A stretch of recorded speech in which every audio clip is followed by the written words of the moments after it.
যখন একটা ব্যক্তির সামনে আজরাইল এসে হাজির, ওই কঠিন মুহূর্তে ইবলিস শয়তান আগে এসে হাজির হয়ে যায়। হাজির হওয়ার পর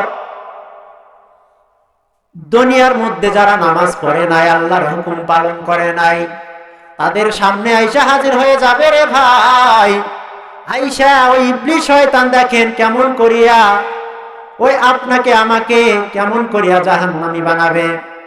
ওই ইবলিস শয়তান যখন আসবেন, ওই মৃত ব্যক্তির পানি পিপাসা লেগে যাবে। ওই কঠিন মুহূর্তে ইবলিস শয়তান ওই সুযোগে কেমন সদ্ব্যবহার করবে, ওই বান্দাকে রেখে রেখে বলবে, ওরে আল্লাহর বান্দা, দুনিয়ার মধ্যে তুমি যাকে আল্লাহ ভেবেছো, তুমি যাকে আল্লাহকে মেনেছো, এই কঠিন মুহূর্তে তোমার কাছে ওই আল্লাহ নাই।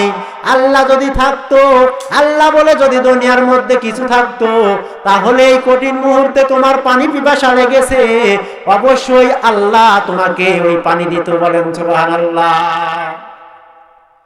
এই কথা বলিয়া বলিয়া ইবলিস শয়তান অনেক মানুষকে ওই জাহান্নামী বানায়া দিবেন। বলবে ওই ইবলিস শয়তান পোষা বানিয়া, একটা গ্লাসের মধ্যে পোষা বানিয়া বলবে, তুমি যদি স্বীকার করো আল্লাহ বলতে দুনিয়ার মধ্যে কিছু নাই, তুমি যদি এই কথাটা বলতে পারো, এই মরণের আগে যদি এই কথা বলতে পারো, তাহলে আমি তোমাকে এক গ্লাস পানি দেব। আসলে বলেন তো, পানি না ওটা প্রসাদ?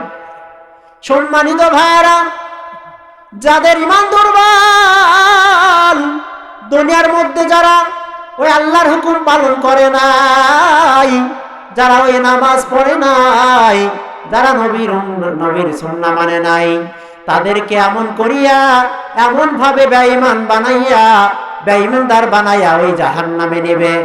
সম্মানিত ভাইরা, ওই ইবলিস শয়তান যখন বলবে, ওই মৃত ব্যক্তির এমন পানি পিপাসা লেগে যাবে, ওই কঠিন মুহূর্তে ওই ইবলিস শয়তান যখন প্রস্রাব আইনা তার সামনে ধরবে, তখন ওই প্রস্রাবটা পান করবে।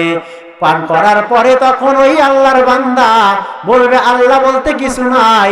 এই ইবলিস শয়তান বলার কারণে ওই কথাই তিনি স্বীকার করবে। স্বীকার করার পর সঙ্গে সঙ্গে জাহান্নামী হয়ে যাবে। বলেন নাউজুবিল্লাহ। তাহলে নবী কি বলছে?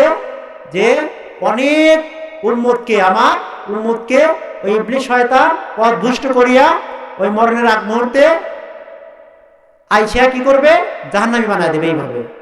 কিন্তু যারা দুনিয়ার মধ্যে নামাজ পড়বে, আল্লাহর হুকুম পালন করবে, তাদের সামনে দেখেন ওই ইবলিস শয়তান আইসা পারতে পারবে না। সম্মানিত ভাইয়েরা, দুনিয়ার মধ্যে ঈমানদার ব্যক্তির সামনে যখন আজরাইল হাজির, তার কিছুক্ষণ আগে ইবলিস শয়তান আইসা হাজির হয়ে যাবে। ওই মৃত ব্যক্তির এমন পানি পিপাসা লেগে যাবে, ওই কঠিন মুহূর্তে ইবলিস শয়তান হাজির হয়ে যাবে। সঙ্গে সঙ্গে আল্লাহ রাব্বুল আলামিন জানায় দিবেন, ওরে ফেরেশতার দল,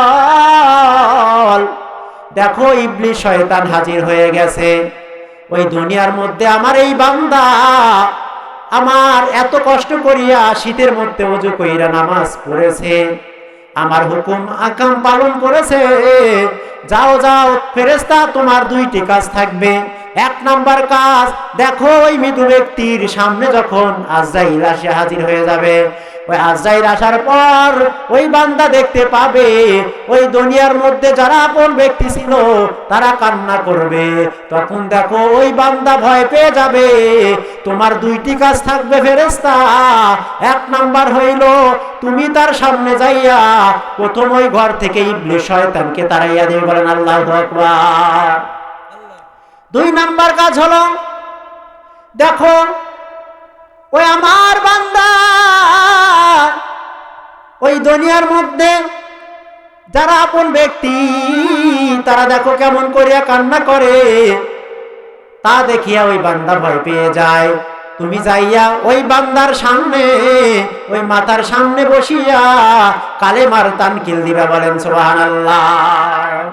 তাহলে দুনিয়ার মধ্যে যারা আল্লাহর হুকুম পালন করবে না তাদেরকে বেঈমানদার বানায়া জাহান্নামে নিয়ে যাবে ইবলিস শয়তান মরণের আগ মুহূর্তে। আর কিছু কিছু মানুষ যারা দুনিয়ার মধ্যে আমল করবে তাদের সামনে ইবলিস শয়তান ঠিকই যাবে, কিন্তু তাদেরকে পথ ভ্রষ্ট করতে পারবে না। কিভাবে পারবে না? ওই কঠিন মুহূর্তে বলবে, আল্লাহ তাআলা ফেরেশতা পাঠিয়ে দিবেন। ফেরেশতা পাঠিয়ে কি করবেন? বলবেন যে 1 নাম্বার তুমি যাইয়া ওই ইবলিস শয়তানকে সরাইয়া দিবা। কিন্তু বিষয়টা হলো দুনিয়ার মধ্যে আমরা যতই প্রশাসনে আমরা সহযোগিতা নেই, কিন্তু ওই ইবলিস শয়তানকে সরাইতে পারবো না। কথা বলেন ঠিক কিনা? পারবো?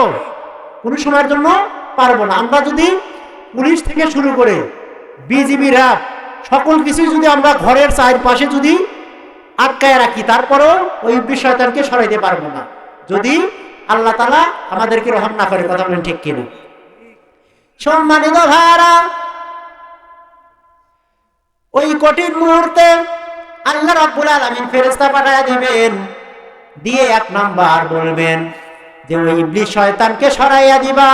2 নাম্বার ওই বান্দার সামনে যাইয়া কালেমার তানকিল দিবা। সম্মানিত ভাইরা, এই দুনিয়ার মধ্যে আল্লাহ রাব্বুল আলামিন আমাদেরকে একটা বিশেষ নিয়ামত দান করেছেন, সেটা হইল আমাদের হায়াত।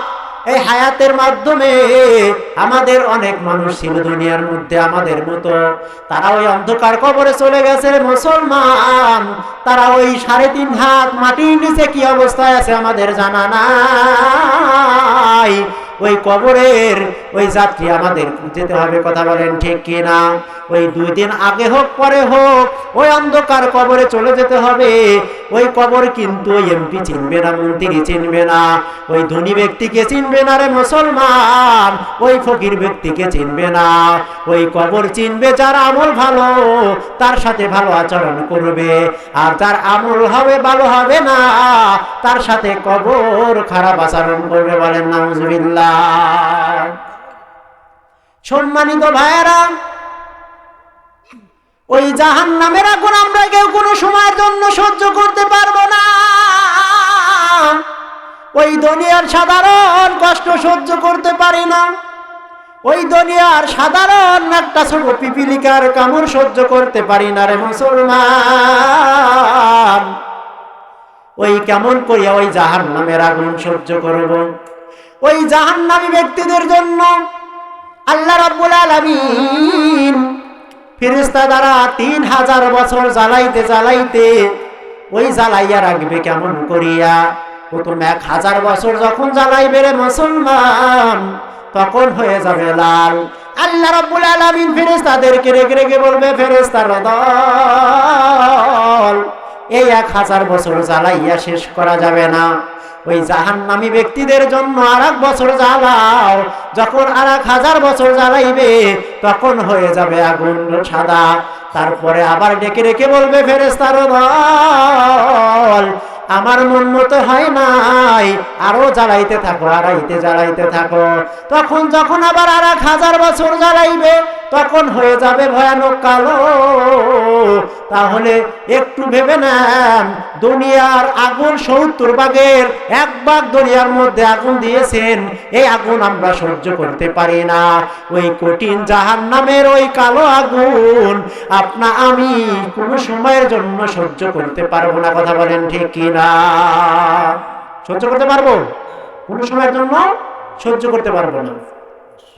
সম্মানিত ভাইয়েরা, সেই জন্য আল্লাহ রাব্বুল আলামিন আমাদেরকে এখনো বিশেষ একটা নিয়ামত দিয়েছেন, সেটা হলো আমাদের হায়াত। এই হায়াতের মধ্যে আমরা যতদিন বেঁচে থাকব ততদিন যেন আমরা আল্লাহর হুকুম এবং নবীর সুন্নাহ অনুযায়ী জীবন করে যেন ওই অন্ধকার কবরে চলে যেতে পারি।